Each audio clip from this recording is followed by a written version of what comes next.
What you are about to hear is real. 42T, clear, KMA 394. 5-6 in service, starting mileage 11,398. 11,398. 1 to 5-6, 10-4, mileage 11,398, 6:09 p.m. Detective Unit 5-6 in service on the night watch. This is Don Reed, police recorder. You're writing in Detective Unit 5-6, just reporting in service on the night watch. The crew, Sergeant Ron Perkins, Detective Jim Ross. Our car, a black sedan, the radio buried in the glove compartment. Looks like any other car on the road. We're in plain clothes. That's overcoats, sport suits.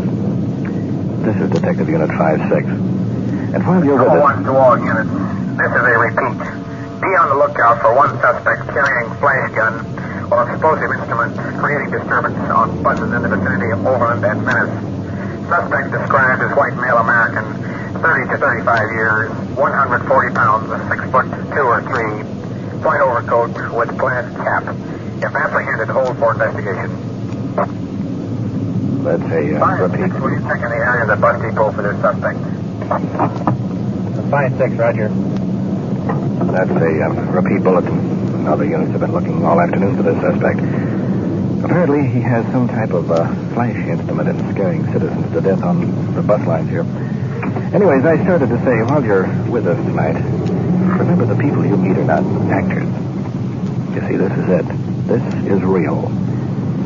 This is Night Watch.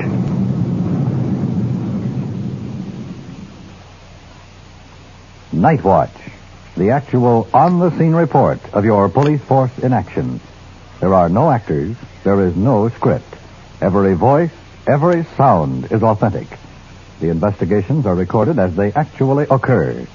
Night Watch, presented with the cooperation of the Police Department of Culver City, California, W.N. Hildebrand, Chief. And now we switch you to Detective Unit 5-6, on patrol somewhere in the field, and to the official police recorder, Don Reed. Control 1 to car 44T, Washington and Adams. Traffic. Here on the street in front of the bus depot, Sergeant Perkins and Ross have gone into the depot looking for a suspect carrying some sort of a flash instrument. Unit 5-6, come in. And we're being paged on the air. Let's get over to the car. 5-6, code 1. Another compartment open. 5-6 to 1, go ahead. 5-6, Detective Unit 5-5 is on the northwest corner of Washington and Linton. Side door of the bus depot. They have possibly located the suspect you're looking for. They request you meet them there. 5-6 to 1. We're code 6 on the opposite side of the depot right now. Stand by. Perk, 5-5 may have located that suspect on the Washington side. I'll be right there. Right.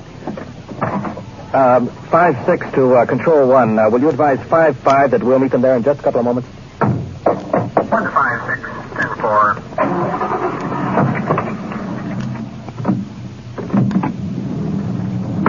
One to Unit 5-5. Detective Unit 5-6 is on the opposite side of the depot.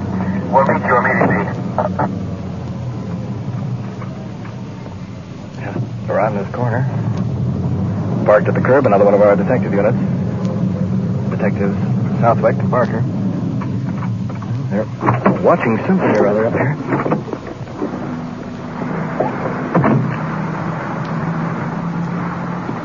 Oh, I see what they're waiting for. Out of a little side entrance, a tall, thin man in a white plaid cap, burdened down with 2 large carrying cases over each shoulder. Detectives moving in. There's not much question. This is our boy. What are you doing? Oh, shooting pictures for the Eastern Kodak Company.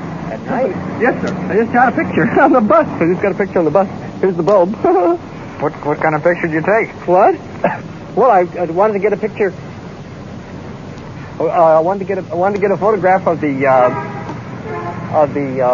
driver taking the fare from one of the entertainers. So he kept in full motion. He wouldn't stop for him. He wouldn't stop for me to get a picture of better picture. And all I got was a picture of the entertainer. The entertainer? Where was that?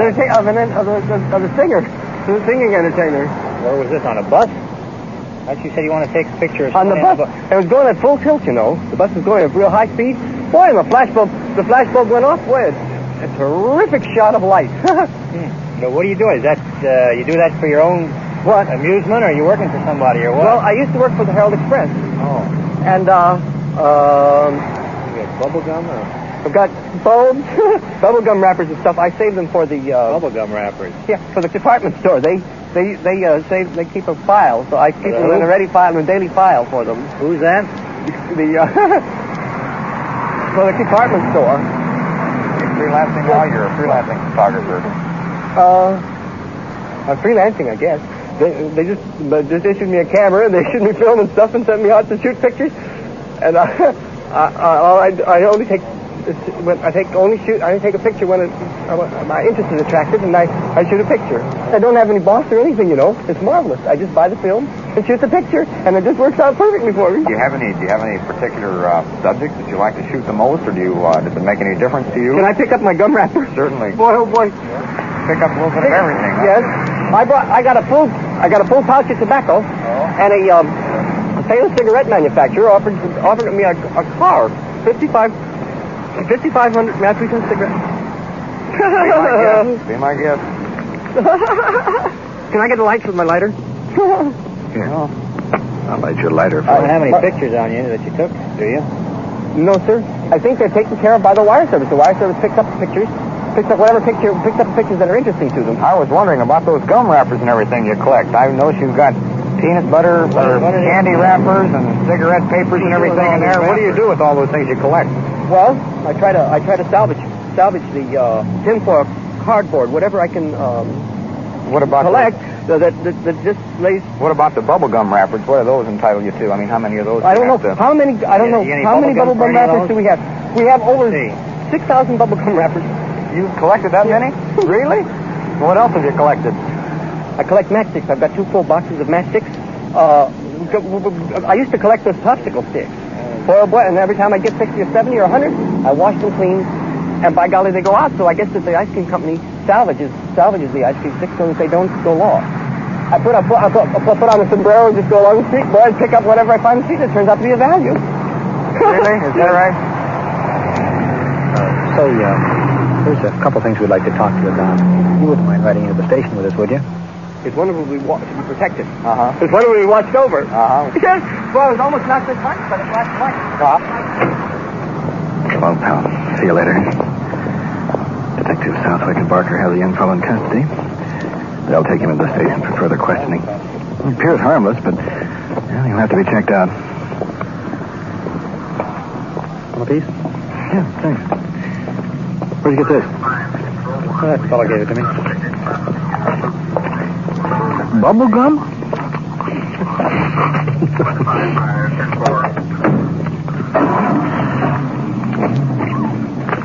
5-6, clear. 1 to 5-6, 10-4, 5-6, William 1019. Report to the captain's office. Code 2. 5-6, Roger. Looks like we got some business, huh? Something's up.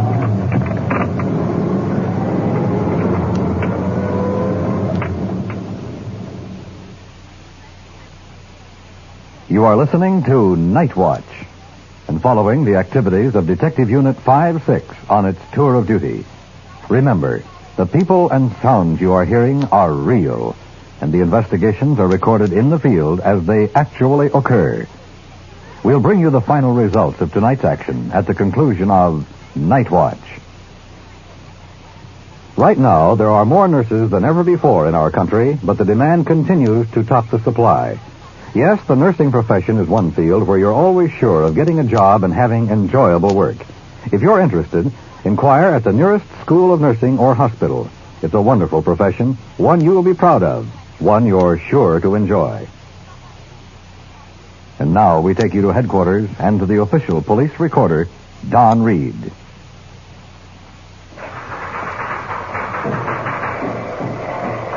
Silver City Police, Arcadia. Office of Captain Lugo. Skipper. Yes, Captain? Yes, Ron. I want you and Jim to roll down to the general hospital. There's been a baby that may have been beaten by the mother. What happened? Well, The information we got from the general hospital is that the baby has several bruises and very critical. In fact, may not even live. Where's the mother? Well, they're detaining her down at the general hospital. Okay, Captain, we'll get right on it. Okay, well. Hey, Don, will you record the statements from the people involved there, please? Yes, sir, I will. How old is the baby, Captain? 8 months. 8 months. We'll give you a call as soon as we get some information on it.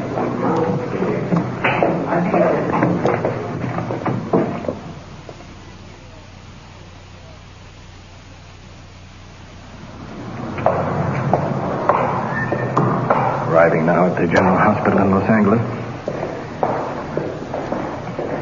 Up the stairs now to main reception. This is a mammoth building. I won't even hazard a guess the size. Suffice to say, it would take all day to walk through it.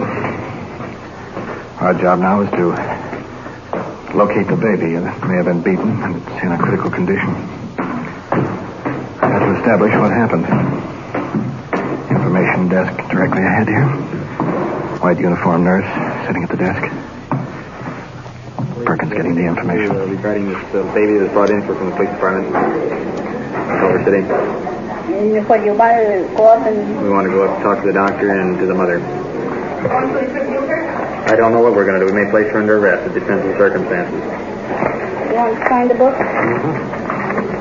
Signature, entrance book. Nurse assigning uniformed guard, act as our guide. Motioning for us to follow across large corridor. Over here to the elevator. Going on. Number 11, my friend. Yes, sir. How's it going? Very good. Inside the elevator. Starting up. Car, several white uniformed doctors, nurses. Smell of antiseptic. I've been trying to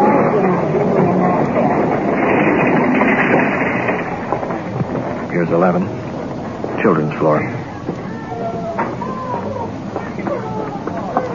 Along the wall, dozens of mothers seated.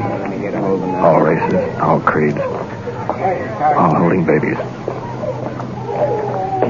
The guard getting the exact location of the injured child. Along the corridor. Into a large ward. There's mothers everywhere. Here's one. He'll pick you up. Don't cry, don't. What's the matter? What's the matter with my baby?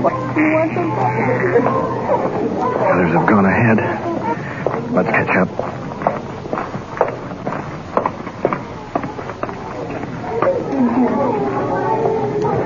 Turning into a special nursery. There's 5 beds. Detectives. The nurse leaning over a tiny crib in the corner. Baby here? Clear plastic oxygen tent. Baby, white, rigid. One eye open. Still living, still breathing. Yeah. Complete oxygen tank. Doctor coming in. Stethoscope around neck. Tired. What's the condition of the baby now? Well, the baby right now is quite critical. Have you been able to determine the extent of the injury at all?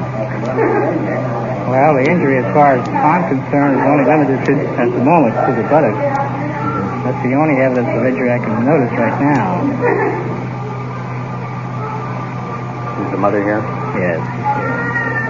Did she tell you anything at all? Well, she said the child was okay until she fed it. Playing in the playpen, suddenly choked, and went limp. But he said she did spank the child on the buttocks. That's about all I can get as the injury. And the child is on the critical list. Yes.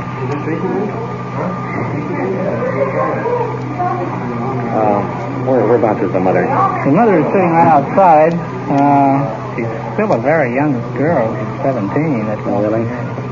Separated from her husband already. What are you doing now? This is just an oxygen tank, is it? Yeah, that's all it is. Just in the breathing. Has there been any medication or anything like that you've given her as yet? No, our diagnosis at the moment is what we call subarachnoid hemorrhage, or just the hemorrhage around the brain. But the causes may be quite common. I mean, we can't say it's injury, period. I mean, there's many causes for it. What we're trying to do is determine the criminal end of it. At the moment, I will not say whether or not it is related or not. The best thing is to stand by until you are able to. Is that a bruise on the head there? I noticed. No, that's not a bruise. That's been present since birth. I see. Well, when you see something like that, you kind of feel helpless about it, don't you? Will her brain be injured? So that we'll have to wait and see. We just don't know yet.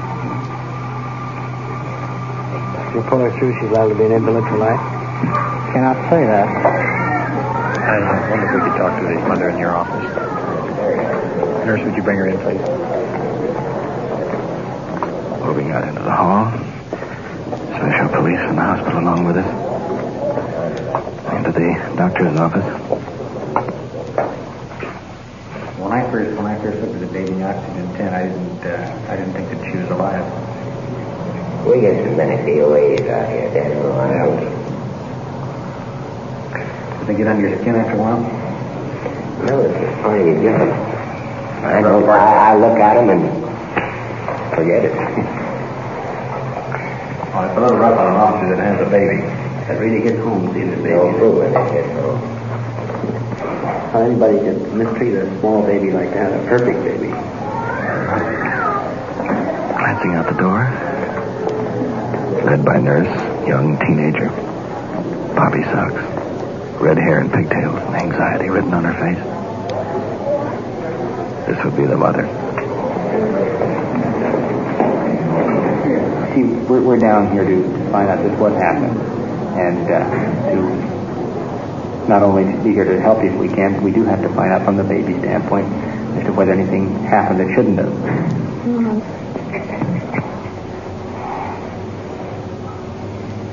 Well, now, you try to get hold of yourself. We're here to help you and find out what the problem is. My baby, is he all right? That we can't tell you. We just saw the baby a few minutes ago. Doctors told us they're just waiting now for the crisis. For what? For the crisis or for the determine what it is. Get up.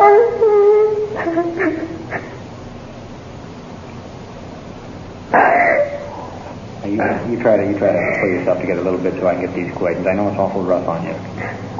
We don't want to be any rougher or harder than we can possibly be. We want to help you. 17 years old? Yes. And the baby is 8 months old, right? Mm-hmm. All right, now I want you to tell me just what happened.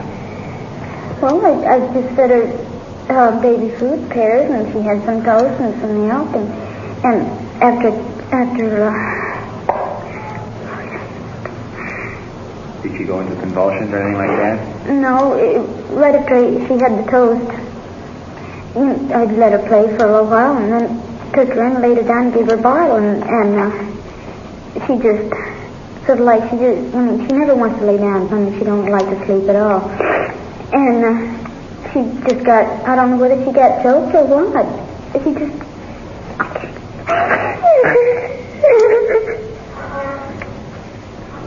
Well, can you tell me what happened then, afterwards? Did you take her to the fire department or what? My brother-in-law took her, and they took her down to the fire department, and they gave her some oxygen. And then from there they brought her down here to the general hospital. Yes. Now this routine is what you normally feed her, is that? She don't eat eggs and nothing like that. She just... There was nothing different in her diet. No. Now, has she ever had this trouble before like this? No, she had the flu. How long ago was that? About a week ago. No, it hasn't been quite a week. I called the doctor Friday night, and he gave her a suppository and a shot. And he said she'd get better. I mean, she did act like she was better. She was so happy and everything was like nothing was wrong.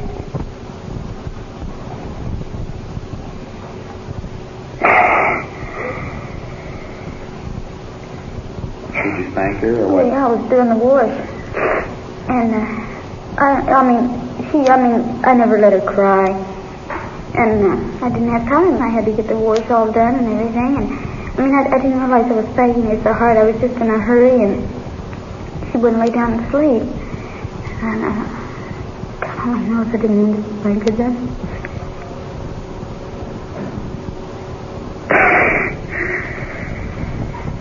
When you spanked her, whereabouts did you spank her? Right here on both sides. Both sides. You didn't strike her around the head or the face? Oh, no, never. By accident or anything? No.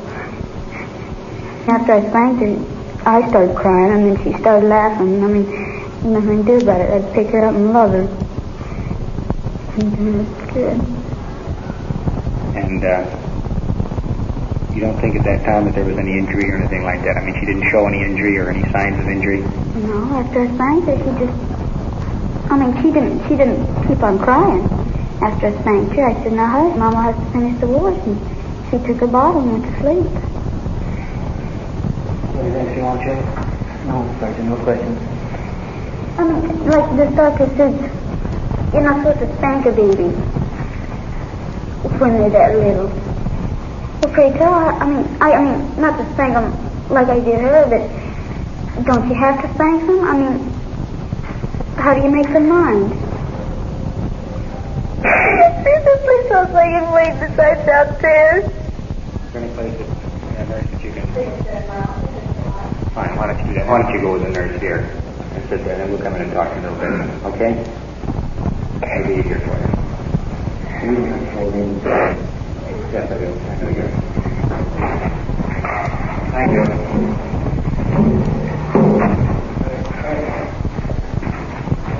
There's a young girl disappearing down the hall. Motherly arm around her.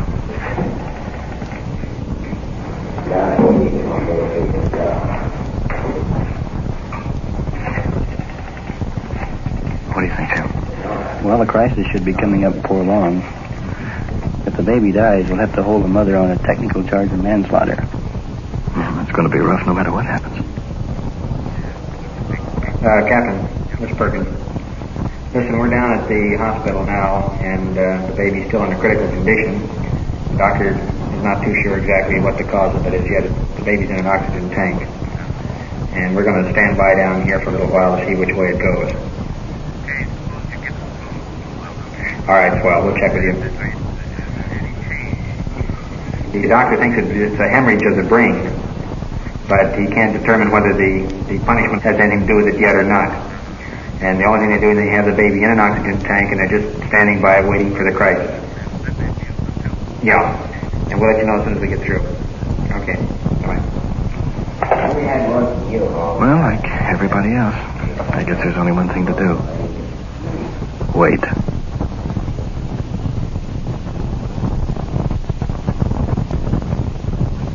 More coffee, Jim? Yeah, I'll take one cup.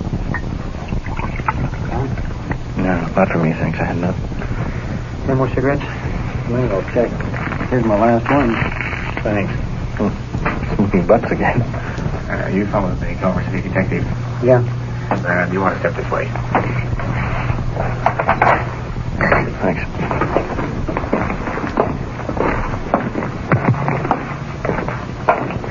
Something's happened. It's well after midnight. Corridors have thinned out pretty well. I'm down the hall now to the baby ward again. On the left, one youngster kicking up quite a fuss. Well, that's not our baby. Over in the corner, an oxygen tent has been removed. Here she is. What's the deal, Doc? She's got Keller.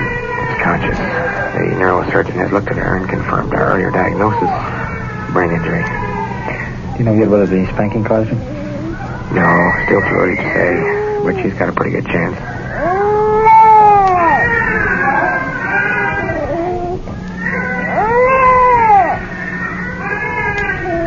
Mother of the child in the doorway. Held over. Staring at the child.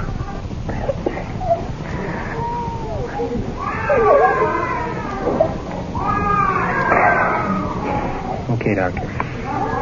Mother, searching each face. We'll be in touch with you if there's any change.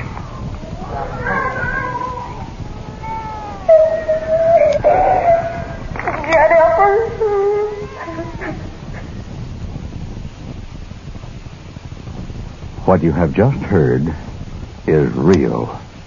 The investigations were recorded as they actually occurred. And now, back to police headquarters and Chief W.N. Hildebrand. Tonight's first investigation of the man carrying a flash camera resulted in his being released from custody. According to most standards, his actions would be considered eccentric, but at the same time harmless.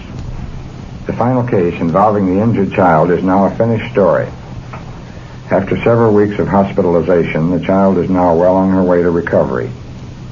As to the police action, no concrete evidence has been uncovered to show that the child's condition was a direct result of the spanking admitted by the mother. Medical reports show that the injury could have been incurred in several ways. So as of tonight, the case has been stamped closed and filed away. This case, I feel, speaks for itself.